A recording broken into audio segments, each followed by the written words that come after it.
আজকে যে ফোনটির কথা বলবো এটি একটি নতুন ফোন, নতুন নাম।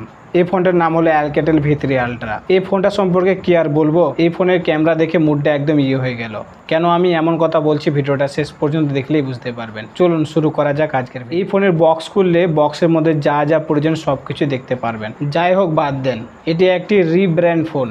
TCL 15 Pro ফোনের রিব্র্যান্ড ফোন হলো Alcatel V3 Ultra। এই ফোনটি রিব্র্যান্ড করে কোনো ভুল করেনি গাইজ। এই ফোনটিতে ডিসপ্লে ওয়াও আছে। একটি ফোন রিব্র্যান্ড করলে ফোনটার মধ্যে যা যা কিছু প্রয়োজন সেগুলো দিতে হবে, তবেই ইউজাররা সেই ফোনটাকে পছন্দ করবে। গাইজ এই ফোনেতে ডিসপ্লে দিয়েছেন 6.8 ইঞ্চ ফুল HD+ IPS LCD ডিসপ্লে রয়েছেন। 120 হার্স রিফ্রেশ রেটও পেয়ে যাবেন। 6500 নিট পিক ব্রাইটনেস মোড আছে। স্ক্রিন টু বডি রেশিও 85% রয়েছে। এই দিক দিয়ে সব কিছু ঠিক রয়েছে, কিন্তু আপনি অন পেপার সব কিছু ঠিক পাবেন। যখনই আপনি রিয়েলিটিতে ডিসপ্লে দেখতে যাবেন তখন আপনি ডিসপ্লে কোয়ালিটি ততটা ভালো পাবেন না। গাইজ এই ফোনের ব্যাটারি দেখতে পারবেন 5010 mAh, 33 ওয়াট ফাস্ট চার্জিং দিয়েছেন। Type-C to C কেবিলও দিয়েছেন। Android 15 পেয়ে যাবেন।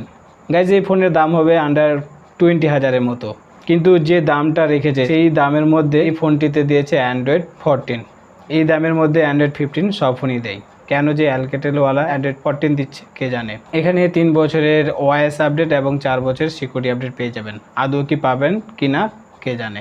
গাইজ এই ফোনে ক্যামেরা দেখতে পারবেন 8 megapixel ultra wide camera, 108 megapixel primary camera, 2 megapixel macro camera দিয়েছেন। ডিসপ্লের মতো এটাও সেম। অন পেপার ভালো লেখা রয়েছে, কিন্তু আপনি রিয়েলিটিতে অতটা ভালো ক্যামেরা পাবেন না।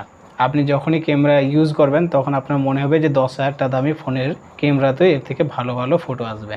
এই ফোনের দাম বলতে গেলে 20,000 টাকার মধ্যে পাবেন, কিন্তু এই যে দামটা এতটা যে দাম রেখেছে, এই ফোনের দাম যদি 10,000 টাকা হতো তাহলে মানা যেত যে সব কিছু ঠিকঠাক রয়েছে, কিন্তু দামও বেশি নিচ্ছে আর ফিচারও খুব কম দিচ্ছে। গাইজ এই ফোনেতে ওআইএস আর সোনির ক্যামেরা দেয়নি। এবার যদি প্রসেসরের কথা বলি, এখানে মিডিয়াটেক Dimensity 6300 চিপসেট পেয়ে যাবেন। এই চিপসেটে 40 FPS এতে গেম প্লে করতে পারবেন, কিন্তু প্রসেসরও খুব নর্মাল দিয়েছে। আপনি যদি গেম প্লে করতে যান 10,000 টাকা ফোনেতে আপনি 90 FPS এতে গেম প্লে করতে পারবেন। তাহলে আপনি 10,000 টাকা এই সমস্ত কোম্পানি ফোনগুলি না নিয়ে আপনি কেন এই ফোনটা 20,000 টাকা নিতে যাবেন?